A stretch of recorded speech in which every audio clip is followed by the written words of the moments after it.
Test 1, 2, 3. Testing, 1, 2, 3. Okay, come over. My name's Arad. Yeah, I'm my name is GP Bianca. 2024, youngest in the batch. Hi, everyone. Hey, Hi, it's B. it's A. So, Arad, we're here at, it's very funny because I brought Arad at the coffee place where I first talked to you when you called to ask me about life in Beijing and how's my job and if I like the organization. And as I'm preparing this series, it's for people who are interested in young professional programs, but also international development finance jobs. I thought that maybe going out of the studio might make it friendlier and just more relaxed. I definitely agree with that. I Yeah. definitely agree, yeah. Great job. Great. So the topic we're going to discuss today is going to be about how to craft a CV and a cover letter. And maybe you can introduce yourself in 2 or 3 credentials that will make people truly believe you have some kind of authority on why you know how to craft the CV and letter. And after that, I'll do the same. So please also ask me questions because I'm not just interviewing you. Yeah. I already prepared my speech here. That sounds really good. I know, of So I'm course, very I've got curious. plenty of questions. I'm very curious if you can actually find any additional points to what I've already written here. Okay, yeah, sounds let's have really a good. competition. Yeah? Okay. Okay, we start. Yeah, please Yeah. go ahead, Arad. Why should people be listening to you? Sure. So yeah, I'm Arad, I'm from the UK. I've been at AIB for about 6 months now on the GP program. So before this, I've interned at top financial institutions such as Nomura, investment banking, as well as BlackRock in portfolio management. Wow. And these are jobs where, as a student doing an internship, you've got hundreds, if not almost thousands of people applying to the same positions, right? Wow. Before that, can you tell us the key name The key name of in your background? Come on, don't the be shy. Treasury. No. LSE? Oh. Wait, what? Cambridge? Oh, I thought it's Oxford. No, it's Cambridge. I'm sorry. Close. Right, so of close. course. So I also studied at Cambridge for my master's and Right. undergrad at LSE in economics. In my cohort for both universities, everybody was fighting over, not the grades really, they were fighting over what jobs to get, right? Everyone was always applying to the internships, to the grad programs, very competitive. And you really have to think, how could I stand out? How could I actually beat the crowd when there's 1,000 other CVs with the same university, the same sort of background in front of the employer? And I think that's why I really shone, because I think I almost cracked that code of how can I showcase my best self compared to the generic applications of all the other LSE and Cambridge students applying to the same position. I think that's why I'm here today with Bianca. Thank you. Trying to give the opportunity here to show you, okay, how can you try and crack that code as well, wherever you're from. Thank you. I know exactly what you're doing, how you get into these jobs. So, yeah, all I asked for is like Oxford, Nomura, Cambridge. Treasury, Cambridge. I'm sorry. You're going to make some people Sorry, upset Cambridge by saying and that. Oxford. You both are amazing. On my side, what can I say? Tell me about yourself more, Bianca. I don't have everything you had, but I had Sciences Po, let's say. Very low acceptance rate. That's the French LSE in my and opinion. what I know, they say it's Harvard of France. Oh, So- sounds even better.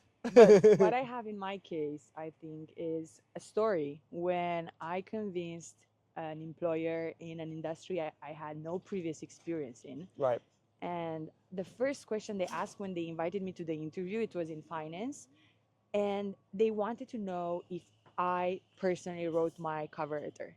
Okay. Because they said it was incredibly good, excellently written, and that it was what convinced them of my motivation. And this was before ChatGPT was a thing, Of right? course, yeah, Wow. exactly. That's Can big. you imagine? It's huge, right? So I think, like you said, what we're going to talk today are some practical tips to transform your CV and cover letter in the age of ChatGPT Right. into something that will help you stand out, especially if you want to apply to prestigious institutions like the World Bank and ADB and Yes. AIB and any other finance institutions which are receiving thousands and thousands of applications. Actually, the batch for this year received more than 11,000 Oh, wow. applications. So I guess we're very lucky that we got when it was half of that number. That's true. We had better chances. But Right. still, doesn't take anything away from us, does it? Of course. Great. So we've established that it's the first opportunity for you to shine. CV, Right. cover letter. Let's talk about the cover letter. Okay. There's some people who say it's optional. What do you think about it? I think it's essential. And I think it's ever more essential in the age of ChatGPT, where it's so easy to get something that sounds generic. And for those opportunities that you really want, you should invest the time to tell the story and to tell your story so that the employer understands how you are different, but also how you sell yourself, right? Yeah, I think for me, okay, guys, they say it's optional, right? But this job could be your life for the next like 10 years. Why Yes. would you not just take an extra 2 hours of your life Yeah. now and just do something which, honestly, if you wanted a job, why would you not want to showcase your interest? Why would you not want to write something about why you want to join? Right. So I completely agree with Bianca here. We should have solved the shaking by now. If not, bear with us. We're also shaking here on our seats. With excitement. Yeah. So, number one piece of advice from me, personalize your cover letter. Nobody else knows your story better than you. It's your opportunity to show why you're passionate and to show Yeah. who you are, to be authentic. In my case, I've reviewed tens of cover letters from my friends who are trying to get into different schools or Right. different jobs, and I came across the same problem. Excellent people, many times, they don't know how to sell themselves. They don't know how to put together the story that clarify everything about who they are and about why they want that job. Right. So how do you go about writing that letter of around 500 words, right? One Yeah. page maximum. Always one page. Always one one page. page. Keep Never it more. short, keep it brief. And that also showcases from the onset your writing abilities, which are critical in any job. Yes, definitely. Thanks, Bianca. So it's a letter, right? You have to find who you're addressing it to. Whenever I'm applying to a job, I try and work out who the hiring manager is. It could be someone in the HR team, someone in talent acquisition. What I recommend, guys, is go on LinkedIn, see if you can actually personalize that letter. These are the people in the senior talent acquisition team. So that's the first thing. Personalize your letter and direct it, not to generic hiring manager. Try and avoid that if you can. The structure of a cover letter should be broken down quite logically. I always go for a 3-paragraph approach. First paragraph, why I'm interested in that organization. The second paragraph, why that specific department / program. For example, in my case, why the economist grad program specifically, linking my previous experience and my skill set. My third and final paragraph is why me. So what I try and do here is I find 3 personal skills which a job role is looking for. For example, someone who's hardworking, someone who works in a team, someone who thinks logically. And I state each of these in this final paragraph, and I give an example of what I've done for each one. But I try and avoid repeating what I've written on my CV already. Because if they look at it hand in Yes, hand, right, great. guys? Try and spread it out and try and think Great. of different experiences in that case. Thank you so much. 2 points I want to highlight on my side. First, really try to not repeat what's on your CV because it's going to be reviewed anyway. So it's basically just waiting precious words on repetition and focus on the motivation and on the invisible threads that people cannot understand on your CV, especially if you have a more unconventional career track, like it was in my case, where I had exposure to different sectors, different industries, and people maybe couldn't see the logical thread between those experiences, but I Right. knew why, the motivation I had behind all of that.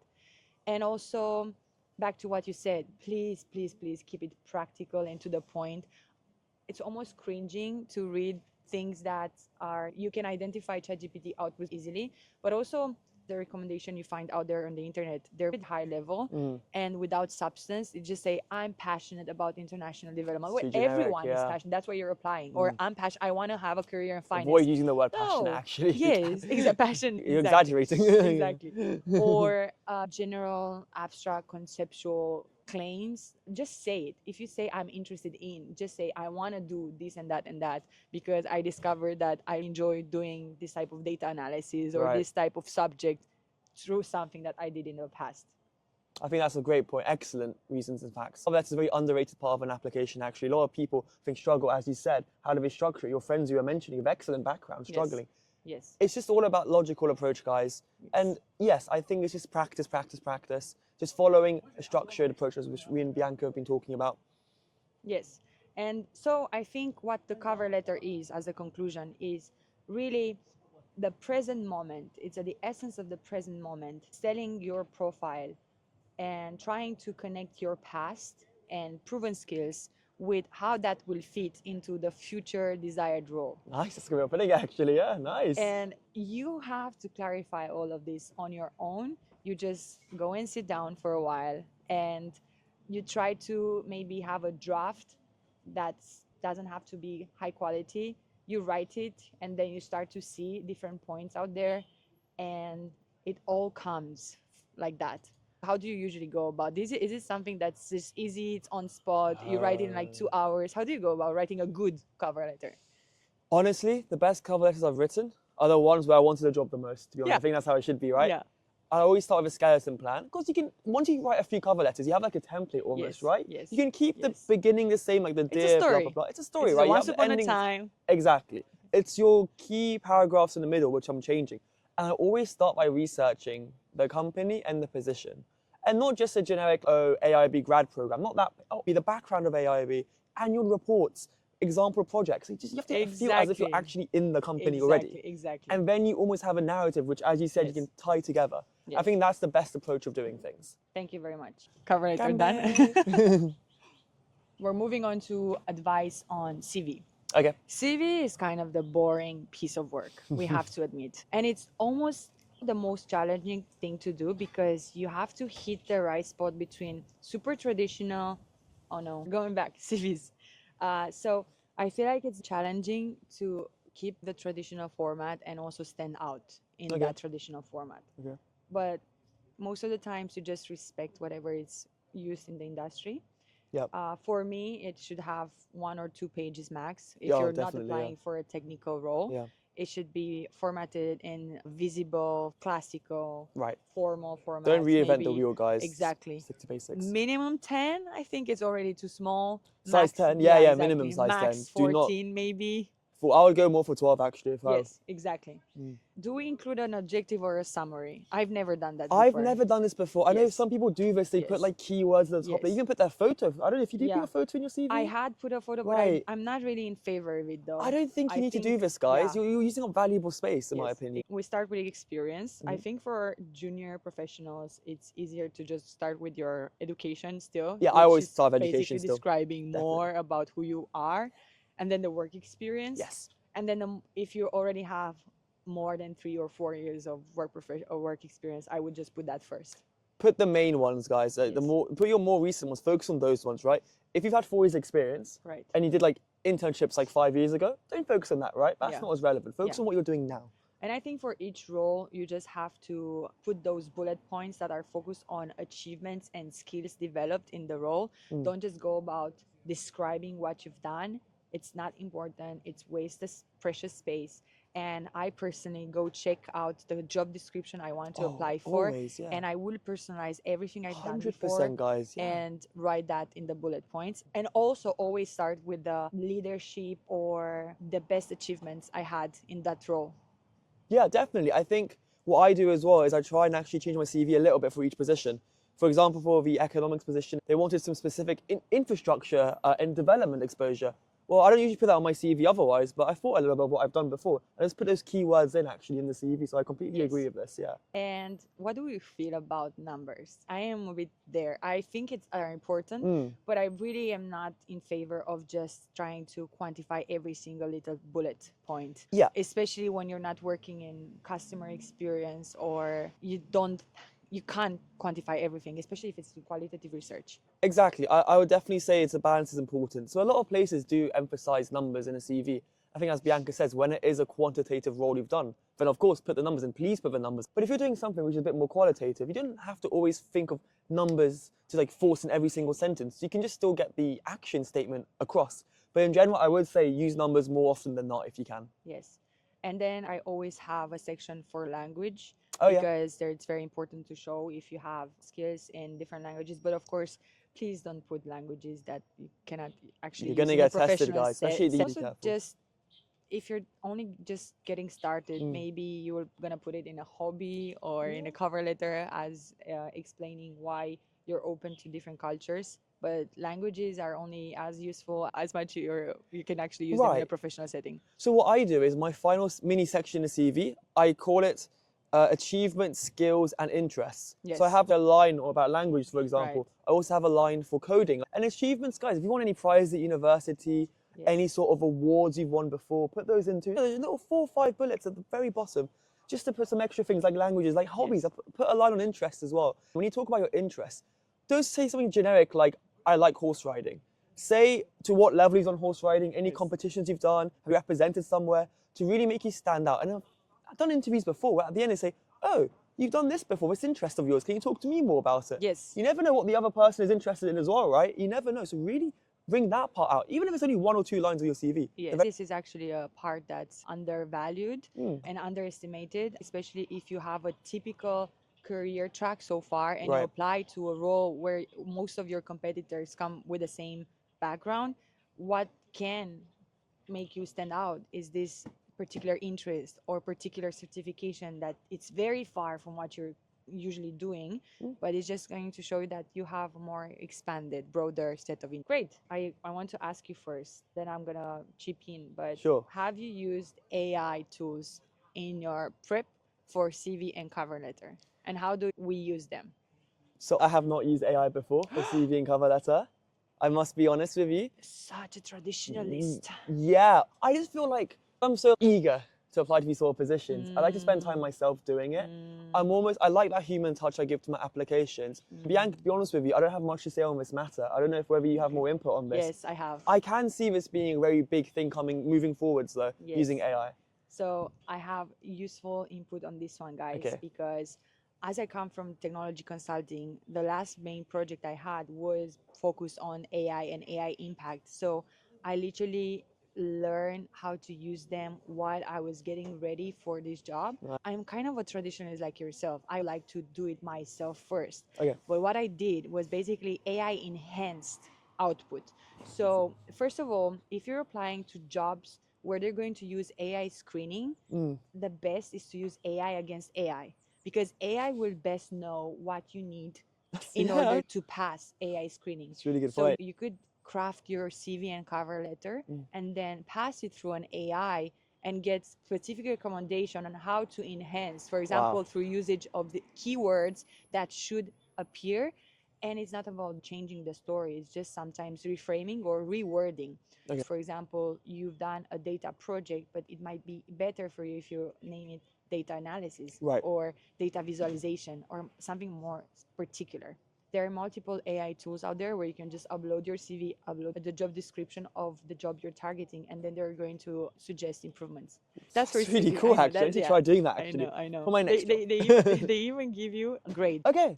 And then for the cover letter, I think it's very important because it's really 1 or 2 or 3 different agents who are giving you feedback on how to improve. And if you don't have someone like us in your life who can actually take a look and give you a third opinion, or your friends are not in the same industry or have no idea how to help you, AI can do that for you. That's cool. That's really cool. Great. And also just, again, I really have some beef against companies who are using AI in their screening and HR process. It's very dehumanizing. So I feel like it's a fair way to use it against them. And I think it's important to know if they are using AI, guys, it makes it even that more essential to make sure you really do look at the job description, as Bianca says, and make sure you match it up. Using AI or not using AI, you have to make sure that you don't get caught out by these sort of algorithms that employers have started to use much more often, actually. Yes. Thank you very much. Any final points? Right. CV cover letter CV only. cover, sure, of course, yeah. I'll focus on the next video. I think, guys, the best thing to do is, if you really want the job, you would spend more time, not less, on this. And this doesn't mean just like sitting there thinking, what else can I add, what else can I add? Thinking, I think as Bianca mentioned in the webinar for AIB actually did a couple of weeks ago, like, why do I want this? How can I present my best self on these literally 2 pieces of paper, right? Make sure every word you put really matters. I know it sounds a bit generic, but so many people just don't do this, right? How do you showcase you can see your best self in one page? From even us, and we're not HR people, but when some people reach out to you, it just, you can feel the level of their interest already, even through the questions they ask. Yes, this is true. Make sure you channel that also in your official application. Yeah. So guys, here is the end of the video on CV and cover. I think it's much friendlier, and then that's just demystifying a bit this CV and cover letter. Yes. From someone who went to Cambridge, someone who went to Sciences Po, and 2 people who have international exposure now. So good luck, be authentic, give it your best shot, and whatever job you're applying for, we hope you're gonna get it. Good luck, everyone. See ya. We're done.